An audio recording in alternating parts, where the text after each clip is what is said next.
Selamat pagi Jemaat GPD Tating yang dikasih Tuhan. Puji Tuhan hari ini kita bisa bertemu kembali dalam renungan pagi. Hari sama-sama kita mulai hari kita dengan saat teduh bersama dengan Tuhan. Saudara-saudara, buka Alkitabnya hari ini.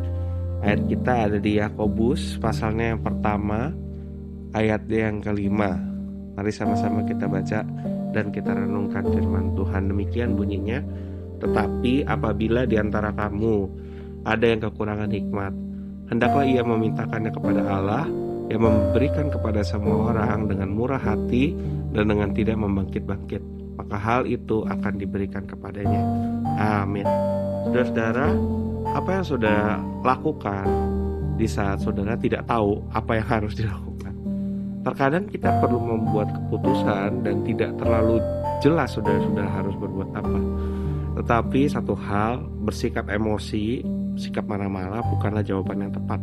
Karena itu bisa membuat situasi yang sudah ribet menjadi makin ribet, saudara-saudara. Maka itu di saat kita tidak yakin arah mana yang harus kita ambil, hal pertama yang harus kita lakukan adalah minta hikmat sama Tuhan dan mengakui bahwa Tuhan akan membimbing jalan kita. Di saat kita percaya bahwa Tuhan akan membimbing kita, kita akan melangkah keluar dan kita tahu saudara-saudara bahwa kita akan berhasil di dalam segala sesuatu yang kita lakukan, asalkan Dia bersama-sama dengan kita. Tetapi maka itu saudara-saudara, kita harus betul-betul berjalan bersama-sama dengan Tuhan. Kita harus bekerja sama dengan Tuhan untuk menemukan solusinya dan untuk mencari tahu apa langkah yang tepat yang harus kita ambil. Di saat kita melangkah tetapi kita tidak tahu apa yang akan kita lakukan itu berhasil apa enggak, saudara-saudara, lebih baik kita pikir-pikir ulang lagi. Lebih baik kita meminta damai sejahtera lagi sama Tuhan. Lebih baik kita banyak-banyak waktu introspeksi lagi bersama-sama dengan Tuhan. Maka itu saudara-saudara, kita harus betul-betul memiliki komunikasi. Kita harus betul-betul memiliki hubungan yang erat bersama-sama dengan Tuhan kita. Jadi di saat Tuhan mengarahkan kita ke satu langkah, ke satu arah, kita sudah tahu, oh iya ini sesuai nih dengan kehendak Tuhan. Maka itu satu lagi saudara-saudara, hal yang perlu kita lakukan untuk mengetahui saudara-saudara, ini langkah yang benar atau enggak adalah untuk kita mengenal Tuhan kita dengan segitu dalamnya. Maksudnya saya apa? Di saat kita sudah tahu firman Tuhan, di saat kita kenal Tuhan siapa, di saat kita merenungkan firman Tuhan siang dan malam, dan kita mendengar suatu bisikan ya, sepertinya ini Tuhan mengarahkan saya. Seringkali ada banyak nabi-nabi palsu tuh saudara-saudara ya. Maksudnya apa? Segala sesuatu mereka asosiasikan dengan Tuhan. Mereka bilang, oh iya kayaknya Tuhan suruh saya buat nipu orang. Oh kayaknya Tuhan suruh saya buat mencelakakan orang. Oh kayaknya Tuhan suruh saya untuk menciptakan suatu kerugian. Nah itu bukan dari Tuhan saudara-saudara. Tuhan mau agar kehidupan kita itu tuh bisa selalu menjadi berkat. Makanya itu saudara-saudara, kalau ada arahan-arahan seperti itu dan saudara rasa bahwa itu adalah dari Tuhan, wah cek lagi deh, kayaknya itu kedagingan kita yang kita kasih selimut rohani saudara-saudara, agar kita memiliki validasi biar kita bisa melangkah di dalamnya. Jangan seperti itu. Firman Tuhan tuh tidak pernah kontradiksi saudara-saudara. Jadi apa yang sudah disebutkan oleh Tuhan ya pasti jadi dan nyata.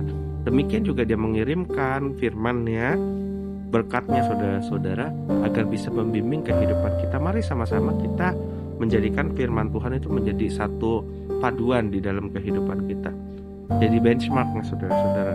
Maka itu saudara-saudara, kita jangan stres, kita jangan sedih di saat kita mungkin mencoba sesuatu terus gagal.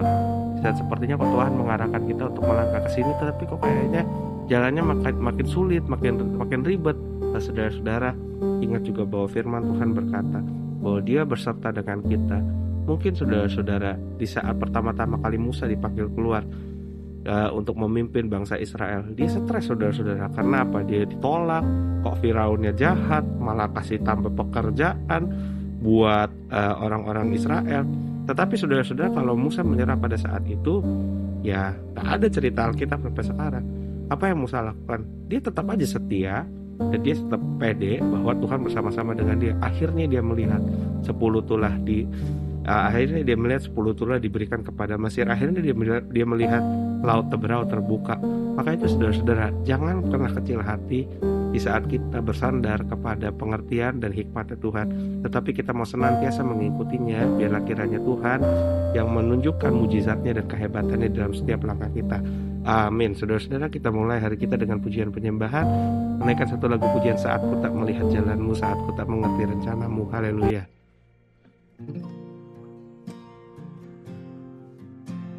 Saat ku tak melihat jalan, saat ku tak mengerti rencanamu, namun tetap ku pegang janjimu, pengharapanmu hanya padamu.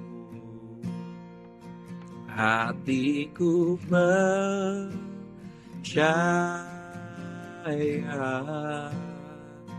hatiku percaya,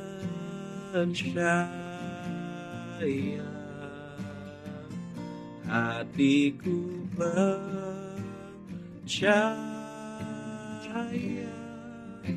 selalu ku percaya.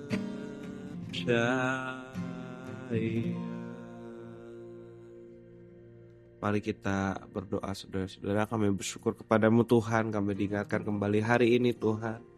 Saat kami tidak tahu melangkah seperti apa, biarlah kiranya firman-Mu Tuhan menjadi acuan, paduan di dalam kehidupan kami. Biarlah kiranya kami bisa mengikuti setiap arahan daripada-Mu, dan kami tahu Tuhan bahwa Engkau Tuhan memimpin kami Tuhan melalui satu kemenangan menuju kemenangan yang lainnya. Biarlah kiranya proses-Mu sempurna dalam kehidupan kami, dan kiranya Tuhan kami bisa Tuhan berjalan bersama-sama dengan Engkau, melakukan perkara-perkara yang besar. Terima kasih Tuhan Yesus Kristus. Kami berdoa untuk seluruh jemaat GPD Tanah Tinggi pada minggu yang baru ini. Kiranya Tuhan memberikan kami Tuhan kesehatan, kekuatan yang baru. Biarlah kiranya Tuhan menyembuhkan setiap kami Tuhan yang mungkin menderita satu sakit. Dan kami juga Tuhan berdoa biarlah kiranya Tuhan memberikan jalan keluar buat pergumulan yang sedang kami hadapi hari ini. Kami berdoa Tuhan untuk bisnis pekerjaan kami, untuk usaha kami Tuhan, untuk mata pencaharian yang sedang kami tekuni. Biarlah kiranya Tuhan yang memberkati, Tuhan yang memperkenankan langkah-langkah kami. Berikan kepada kami keberhasilan daripada-Mu saja. Dan kami pun berdoa Tuhan untuk anak-anak kami, untuk keluarga kami, untuk rumah tangga kami. Senantiasa Tuhan yang jaga dan Tuhan yang pelihara. Biarlah kiranya Tuhan sepanjang umur kehidupan kami Tuhan, kami dapat menikmati kemurahan-Mu Tuhan. Kami bersyukur kepadamu dan kami bangga memiliki Allah yang hebat seperti Engkau. Biarlah kiranya dalam hidup kami ini Tuhan terjadi sesuai dengan kehendak-Mu. Kami undang Roh Kudus-Mu Tuhan untuk memimpin, ambil alih kehidupan kami. Biarlah kiranya kami bisa menjadi garam dan terang dunia yang membanggakan Engkau. Terima kasih Tuhan Yesus Kristus buat kesempatan pada hari ini kami bisa berdoa. Kami alaskan doa ini Tuhan hanya dalam satu nama yang kudus, dalam nama Tuhan Yesus Kristus. Haleluya, amin. Saudara-saudara, jangan lupa hari ini tetap baca Alkitabnya, 3 pasal perjanjian lama, 1 pasal perjanjian baru. Tuhan Yesus memberkati kita semua. Haleluya, amin.